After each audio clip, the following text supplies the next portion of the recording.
Fala pessoal, hoje eu gostaria de comentar uma matéria que saiu na época, divulgada no site da Globo.com semana passada, sobre a publicação de algumas imagens captadas pelo James Webb.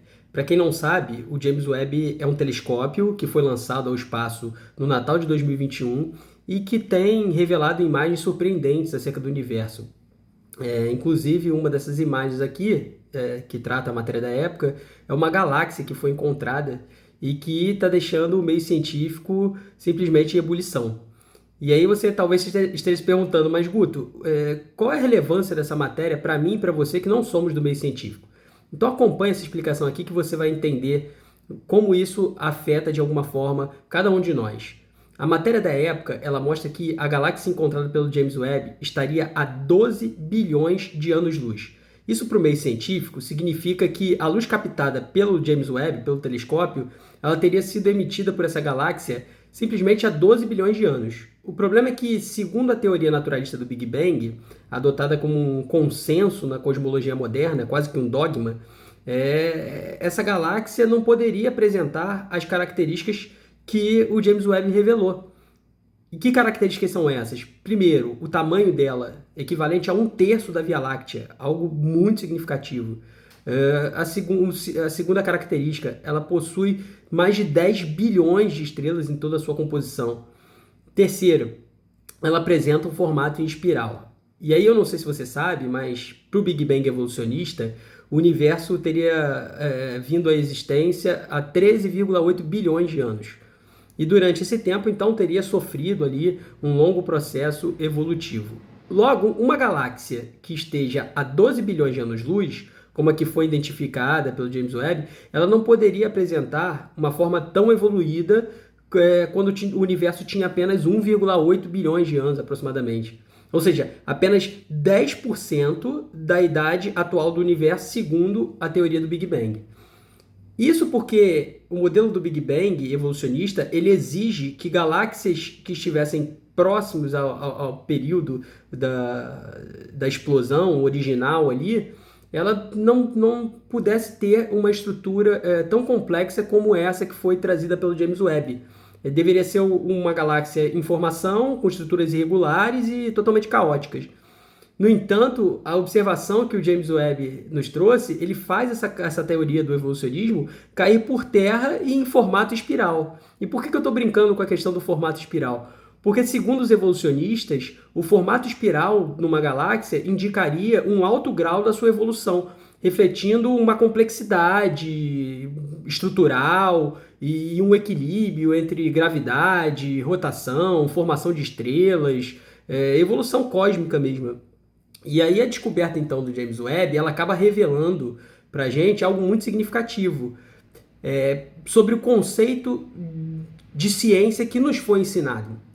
A teoria do Big Bang, ela é fruto, né, de ideias desenvolvidas a partir do período iluminista, um período em que a humanidade começou a estabelecer que o homem deveria estar no centro de todas as coisas e que a razão humana deveria ser a rainha suprema e absoluta de todas as coisas. Há, portanto, ali, a partir do iluminismo, um deslocamento de toda a base filosófica e cultural que começa a substituir a posição de Deus como centro de todas as coisas, né, no trono do universo, e então começa a colocar o homem para ocupar esse trono. E de acordo com as ideias, né, surgidas ali a partir do iluminismo, qualquer coisa que não pudesse ser explicado pela razão humana por si só, de forma independente, então simplesmente deveria ser ignorado ou desconsiderado. Logicamente que essas ideias iluministas afetaram todas as áreas da sociedade, inclusive a ciência. E foi a partir daí, então, que começam a surgir as primeiras teorias naturalistas, que simplesmente tentam apagar qualquer possibilidade da existência de um Deus, e principalmente o seu aspecto criador e um propósito que teria, então, para essa criação. E aí é sob esse arcabouço filosófico que surge, por exemplo, a teoria da evolução das espécies, de Charles Darwin, publicado no famigerado livro A Origem das Espécies, lá em 1859, e que ganha grande eco no meio científico, né? E foi abraçado por praticamente a totalidade toda dos cientistas. Não muito tempo depois, surge também a teoria cosmológica do Big Bang. E essa teoria naturalista do Big Bang, que é abraçada como consenso na cosmologia de hoje, ela defende que a origem do universo teria vindo por um mero acaso, a partir de uma explosão, e que a partir dessa explosão o universo teria passado por um longo processo evolutivo até que nós tivéssemos galáxias complexas e evoluídas, como a nossa, por exemplo, a Via Láctea. Então veja como essa teoria é uma maneira muito esforçada e criativa para enterrar o criacionismo que era difundido por milênios e milênios. Era uma forma de o homem moderno ganhar um protagonismo e independência de qualquer ideia de divindade. Essa ideia cosmológica se tornou tão forte no meio científico que qualquer evidência contrária passou a ser ignorada ou então reinterpretada a partir de uma premissa evolucionista, principalmente com base nas lacunas que a própria ciência não conseguiria alcançar. E aí você tem grandes revistas científicas sobre a cosmologia que passam a dar espaço e credibilidade exclusivamente àqueles artigos, àqueles cientistas que apresentavam, né, o seu material ali de acordo com essa premissa evolucionista. Com isso, o que antes era tido como ciência passa então a ser um cientificismo, porque agora o meio científico ele não buscava mais averiguar as evidências, esgotar as possibilidades, mas sim interpretá-las segundo essa premissa adotada. A ciência agora ela tinha um lado, e qualquer que fosse a voz a questionar o evolucionismo a partir das evidências observadas pelo próprio meio científico, era então descredibilizada e sempre sob o argumento de que essas objeções levantadas eram de cunho teológico, religioso. É óbvio que essa ideia desceu ao meio acadêmico e logo influenciou toda uma cultura, de forma que a sociedade passou a se desenvolver a partir dessa premissa evolucionista. E assim, gerações como a minha cresceram ouvindo que o evolucionismo era ciência e que o criacionismo não passava de uma crendice religiosa. Pessoas como eu e você, que não fazemos parte do meio científico, a gente foi moldado a partir desse evolucionismo. Eu lembro-me bem da época de quando eu era criança e alguns professores, né, que ensinavam apenas o evolucionismo como teoria cosmológica, quando eles eram confrontados por algum aluno acerca do criacionismo, eles afirmavam categoricamente que o criacionismo não era um assunto para aula de ciências. Era um assunto que deveria ficar restrito ao campo religioso. E isso era uma afirmação clara de que o evolucionismo era ciência, enquanto o criacionismo não.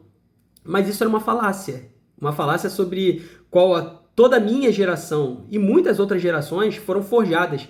O criacionismo não é apenas uma afirmação puramente teológica ou religiosa, embora também seja afirmado pela Bíblia e por várias religiões, mas o criacionismo é também uma teoria científica defendida por sérios e brilhantes cientistas internacionalmente influentes, inclusive. É claro que as suas publicações sobre esse assunto, sobre cosmologia, elas não repercutem como as publicações evolucionistas, por conta das razões aqui que eu já expus. Mas o fato é que alguns desses cientistas que defendem o criacionismo sequer professam uma religião ou creem na Bíblia, como nós cristãos cremos. Nós cristãos afirmamos que a Bíblia ela afirma toda a verdade, tudo que há nela é verdade, inclusive sobre questões científicas. Mas eu estou falando aqui de pessoas que não creem na Bíblia, não creem em religião e ainda assim conseguem enxergar claramente evidências de que o universo não teria vindo a existir por um acaso, por uma explosão, mas sim por uma criação e que por trás dessa criação havia uma mente inteligente nesse processo de criação. Só que o meio cientificista, a comunidade cientificista, que não dá para chamar de comunidade científica, quando ela toma um lado da maneira que tomou, ela continua resistindo em reconhecer o criacionismo como uma hipótese real para a origem do universo. O fato é que começa a ganhar corpo uma comunidade científica fora desse cientificismo que, independente de uma crença teológica ou religiosa, ela defende essa teoria criacionista e ela tem sido conhecida como a teoria do design inteligente. E os defensores dessa vertente, eles têm formulado a sua teoria calcando-se apenas, exclusivamente, em evidências científicas sólidas que corroboram para uma criação de um universo pronto e complexo a partir de uma mente inteligente. Evidências como essa apresentada na matéria da época, que eu estou comentando aqui, elas estão aos poucos desmistificando a teoria do Big Bang evolucionista, que já está em crise há um bom tempo, só que isso pouco é divulgado para a gente, né? Ou pelo menos da maneira que a gente conhecia, né, a teoria do Big Bang. Isso aí está caindo por terra. Mas o cientificismo ele continua empregando seus esforços hercúleos ali para tentar manter essa teoria de teoria científica de pé e de uma maneira cheia de remendo, né? Cada dia eles vão mudando um pouquinho, remendando aqui, remendando ali, para poder tentar sustentar essa teoria de pé. E, ao mesmo tempo, eles descredibilizam a teoria do criacionismo e dizendo que não é ciência, não é científico, sempre argumentando de que é necessário a fé para que você consiga sustentar o criacionismo. O engraçado é que esse mesmo critério não se aplica ao evolucionismo, porque quando aplicado, o evolucionismo ele também não resiste, ele cai, porque é necessário também fé para você defender o evolucionismo. Aliás, é necessário mais fé para defender o evolucionismo do que fé para defender o criacionismo. Então isso tudo revela que a nossa geração ela foi doutrinada por um cientificismo intencional e manipulador e que afeta diretamente a vida de todos nós. Excluir a hipótese científica de que o universo pode ter sido criado não afeta somente a área científica, afeta também de forma nociva todas as áreas da nossa vida. Para demonstrar o que eu estou falando aqui, eu quero me ater apenas a dois aspectos elementares da existência humana. O primeiro aspecto é o aspecto moral. Quando se ignora a hipótese de haver uma mente inteligente e criativa por trás da existência do universo, então eu passo a atribuir a origem desse universo a uma explosão acidental e dizer que a formação das condições para a existência de vida no universo decorre da evolução, uma evolução desse universo, então todo o meu aspecto moral, o seu aspecto moral, ele é prontamente pervertido. Porque se o universo é um acontecimento casual e evolutivo, significa que não há qualquer sentido, não há qualquer propósito por trás da existência do universo em tudo que nele há, inclusive eu e você. É por isso que tantas pessoas hoje têm se rendido às filosofias hedonistas. Porque se não há um criador e um propósito para o universo, o propósito passa a ser aquele que eu ou você queremos atribuir. Como, por exemplo, viver para satisfazer todos os meus desejos, meus prazeres, as minhas vontades, sem me importar com o que é bom ou mal, certo ou errado. Entretanto, a partir do momento em que se concebe a possibilidade real de um criador inteligente por trás do universo criado, esse universo então passa a ter um propósito. E um propósito que não pode ser atribuído pela criatura, mas pelo próprio criador. Uma vez que essa hipótese é admitida, não há como a sua moral ignorar a relação da sujeição que há entre criatura e criador. E aí, consequentemente, um segundo aspecto da sua existência também é impactado. Eu estou falando aqui do aspecto religioso ou teológico. Quando você exclui a hipótese de haver uma mente inteligente por trás da origem do universo, a nossa existência passa a ser limitada ao materialismo. Não há existência senão na matéria. E aí, a partir do momento em que a matéria é corrompida, acaba-se também a própria existência. Porém, quando nós admitimos a hipótese de um universo criado, não há como desassociar a figura desse criador com a figura de um Deus. Ora, se o universo foi criado por alguém inteligente, é lógico que esse criador é anterior, independente e não limitado a esse universo criado. Não está sujeito ao tempo, ao espaço, à matéria, que é a base de tudo o que encontramos no universo, aponta, logicamente, para que a identidade do Criador seja uma identidade divina. Porque todos esses atributos que a gente está falando aqui, de não estar sujeito ao tempo, ao espaço, à matéria, são atributos que são encontrados exclusivamente naquilo que chamamos de Deus. Como cada um vai buscar a identidade, a contemplação, a interação com esse Deus, aí sim é uma questão de fé ou de religião. Mas admitir a ideia da criação do universo por uma mente inteligente tem se mostrado a cada dia que não é uma questão restrita ao campo religioso, mas também ao campo científico e lógico. Hoje, como cristão, eu afirmo ter encontrado o Criador desse universo pela Bíblia. Isso sim, é uma questão de fé. Mas é engraçado que até 20 anos atrás eu estive enganado, assim como muitos acreditam, que a Bíblia era um livro obsoleto e que não poderia ser levado a sério porque teria sido desmentido pela ciência. Eu fui desencorajado a ler a Bíblia durante 20 anos pelo descrédito imposto pelo cientificismo que se travestia de ciência. Não é a ciência que é incompatível com a Bíblia, mas é o cientificismo evolucionista que se contrapõe à Bíblia.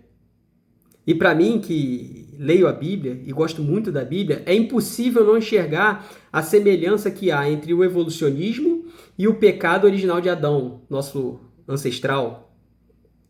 Adão ele pecou lá no Éden não porque foi enganado pela serpente. Adão pecou por causa do desejo que ele tinha de apagar Deus da sua própria existência. Porque a serpente disse assim, a respeito do fruto proibido: porque Deus sabe que no dia em que dele comerem, os olhos de vocês se abrirão e como Deus vocês serão, conhecedores do bem e do mal. Assim como ocorreu com Adão, o cientificismo evolucionista ele também é um desejo pelo conhecimento à parte do nosso Criador. A Bíblia é um testemunho de quem criou o universo. E esse testemunho ele não muda. Já a ciência é um livro que está sendo escrito e reescrito pelos homens, porque ele muda o tempo todo. Com a nova descoberta trazida, por exemplo, pela época, os naturalistas eles estão tendo que redesenhar toda a sua teoria do Big Bang, como a gente conhecia, porque as evidências já não casam. Mas Deus ele continua afirmando a sua verdade criacionista. Os livros de ciências mudam ao longo dos anos. O que era verdade há 100 anos não é verdade hoje. E o que é verdade hoje pode não ser verdade daqui a 100 anos. Contudo, a Bíblia ela continua a mesma desde que foi escrita. E sabe por quê? Porque o Deus que criou estava lá desde o início para dizer como foi criado, como ele criou, como tudo foi feito, como tudo que ele fez foi feito. Não é um conhecimento especulativo como o conhecimento humano. É um conhecimento prático, é um conhecimento factual. Assim como o meu pensamento foi moldado durante 20 anos pelo evolucionismo cientificista, eu sei que muitas pessoas vivem até hoje acreditando que a fé se opõe à ciência e que aqueles que creem na Bíblia e no Deus da Bíblia são pessoas ignorantes e que ignoram, né, a ciência, que ignoram as evidências. Mas isso não é verdade. E aí, por isso eu queria te encorajar a ler 3 livros que tratam sobre esse assunto da origem do universo e apontam para a teoria criacionista. E é interessante porque, se você também gosta da Bíblia, eles relacionam essas evidências encontradas com a narrativa da Bíblia, com aquilo que é narrado pela Bíblia, e eles vão mostrando como cientificamente aquilo também é explicado pela Bíblia. É muito interessante. Os livros são esses aqui, ó. O primeiro é de Adalto Lourenço, Como Tudo Começou. Como Tudo Começou, de Adalto Lourenço. Esse livro foi escrito por um físico brasileiro, falecido, acredito que 1 ano e meio, mais ou menos. Ele foi uma grande perda que a gente teve aí no meio científico. E o segundo, também escrito por ele, é esse aqui, ó. Gênesis 1 e 2, A Mão de Deus na Criação, também de Adalto Lourenço. Esses livros aqui são simplesmente espetaculares, porque tratam de um assunto, e mesmo para pessoas leigas como eu, como você, que não somos da área de ciências, a gente consegue compreender muito bem. E um terceiro livro que eu gostaria de indicar, eu não tenho ele físico aqui, Fomos Planejados, de Marcus Eberlin, um químico também brasileiro. Ele figurou na última lista aí de cientistas influentes pelo mundo aí. é um grande químico, Marcus Eberlin. Procure esse livro também. Leiam esses 3 livros aqui, que eu tenho certeza que vai abrir a mente de vocês e você vai conseguir enxergar claramente como houve essa manipulação do cientificismo, se apresentando como ciência, e tentou excluir da nossa mente a possibilidade real de que o universo tenha sido criado e não tenha vindo a existir a partir de uma explosão casual. Além desses livros aqui, e esses livros aqui são escritos por pessoas da área, portanto tem autoridade, eu não podia deixar de te indicar aqui um livro que aí é uma autoridade que não é do meio científico e que é uma autoridade superior a todos esses, que é o livro escrito por Deus, a Bíblia. A Bíblia Sagrada é um livro que você não pode deixar de ter na sua casa. Leia a Bíblia, porque ali você vai conhecer, além da origem do universo, você vai conhecer a própria pessoa do Criador. O Criador, Deus, aquele que criou todas as coisas e que tem um propósito para a sua criação. Leia a Bíblia. E se você estiver começando agora a ler, não entender algumas coisas, manda uma mensagem aí que de repente eu posso te ajudar, tá bom? Um grande abraço, fique com Deus.